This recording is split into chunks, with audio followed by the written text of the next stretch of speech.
Hello दोस्तों, मेरा नाम प्रतीक है और आज मैं आपको एक कहानी सुनाना चाहता हूँ जिस कहानी का नाम है खोई हुई चाबी की कहानी। एक बार की बात है जब एमिला नाम की एक छोटी सी लड़की जो अपने परिवार के साथ एक छोटे से घर में रहती थी। एमिला को अपने घर के पीछे जंगल में घूमने और खेलने का बहुत पसंद था। वह अक्सर घूमने जाती और सुंदर पत्थरों और पत्ते उठा उठा कर ले आती। लेकिन एक चीज़ भी जो उसे सबसे ज़्यादा पसंद थी और वो थी उसका खजाना बक्सा, जहाँ वह अपना सारा खजाना रखती थी और बॉक्स में एक छोटी सी सुनहरी चाबी भी उसके खोजती थी।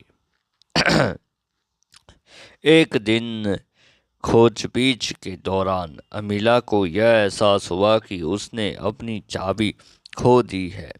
उसने हर जगह ढूंढा लेकिन कहीं पता नहीं चला। वह बहुत ही दुखी थी और उसने सोचा कि वह फिर कभी अपना खजाना बॉक्स नहीं खोज पाएगी। इसीलिए उसका मन बहुत ही दुखी हुआ। निराश होकर उसने घर वापस जाने का फैसला किया। जब वो रास्ते में जा रही थी तब रास्ते में उसकी मुलाकात एक बूढ़े उल्लू से हुई, जिसने उसके उससे पूछा कि क्या गलत है, वो इतनी ज़्यादा दुखी क्यों है। अमीला ने उसे अपनी कहानी सुनाई और बताया कि कैसे उसने अपनी चाबी खो दी है।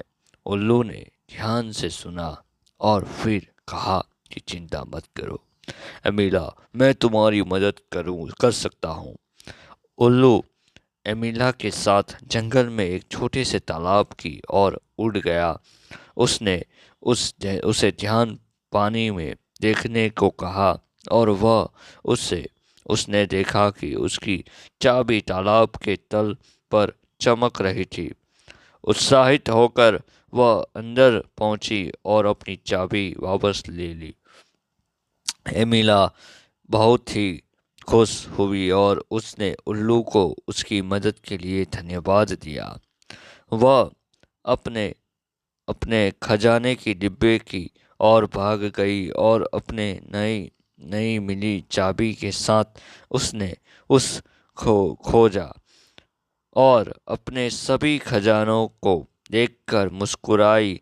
उसने उसे दिन एमिला कभी भी अपने चाबी के बिना खोजबीन करने नहीं गई और उसी हमेशा उस बुद्धिमान उल्लू की याद आई जिसने उसकी मदद की थी।